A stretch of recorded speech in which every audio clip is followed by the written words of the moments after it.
2019 সালের ঘটনা, যেখানে সন্দেশখালীতে 3 জন বিজেপি কর্মী খুন হন। আর সেই ঘটনায় এবার সিবিআই শেখ শাহজাহান ঘনিষ্ঠ কাদের মোল্লা সহ 10 জনকে গ্রেফতার করেছে। কথা বলবো, আবির দত্ত রয়েছেন আমাদের সঙ্গে। আবির, কারা এই 10 জন, কি এদের বিরুদ্ধে অভিযোগ? দেখো, যেটা জানা যাচ্ছে 2019 সালে সন্দেশখালীতে বিজেপি কর্মী প্রদীপ মণ্ডল খুনের ঘটনায় এই 10 জনকে গ্রেপ্তার করা হয়েছে।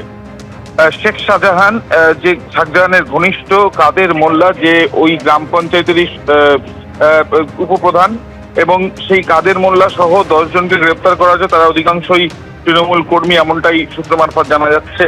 যেটা অভিযোগ সেটা হচ্ছে 2019 সালে 8ই জুন নির্বাচনের পর সন্দেশখালীতে ভাঙিপাড়ায় সেখানে বিজেপি কর্মী প্রদীপ মণ্ডল, সুকান্ত মণ্ডল এবং দেবদাস মণ্ডলকে কুপিয়ে খুন করা হয় বলে অভিযোগ। পরিবারের এটাও অভিযোগ ছিল যে প্রদীপ মণ্ডলকে খুন করার পর তার দেহ টুকরো টুকরো করে নদীতে ভাসিয়ে দেওয়া হয়েছে।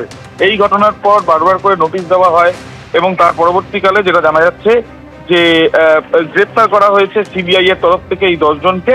এবং এই যে 10 জনকে গ্রেপ্তার করা হয়েছে সেই 10 জনের মধ্যে অন্যতম কাদের মোল্লা, যে শেখ শাহজাহান ঘনিষ্ঠ। আবির, যে 10 জনকে গ্রেফতার করা হয়েছে, যার মধ্যে কাদের মোল্লা রয়েছে, ইনি শেখ শাহজাহান ঘনিষ্ঠ, কিন্তু এই 10 জনের রাজনৈতিক পরিচয় কি কিছু জানা যাচ্ছে? দেখো, প্রাথমিকভাবে যেটা জানা যাচ্ছে এই 10 জনের মধ্যে অধিকাংশই তৃণমূল কর্মী এবং অধিকাংশই তারা শেখ শাহজাহান, যে একসময় বেতাজ বাদশাহ ছিল সন্দেশখালীতে, বর্তমানে জেলে, সেই শাহজাহানের ঘনিষ্ঠ এরা।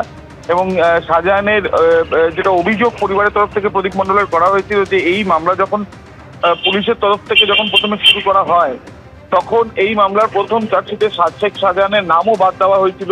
পুরো ঘটনার নেপথ্যে শেখ শাহজাহান ছিল এবং এই কাদের মোল্লা, তাদের মাধ্যমে এই ঘটনা ঘটানো হয়েছিল বলে তাদের পরিবারের দাবি। যদিও এই যে ঘটনায় যে কজনকে গ্রেপ্তার করা হয়েছে তাদেরকে আজকে আদালতে পেশ করা হবে বলে সিবিআই সূত্রে খবর। ধন্যবাদ আবির।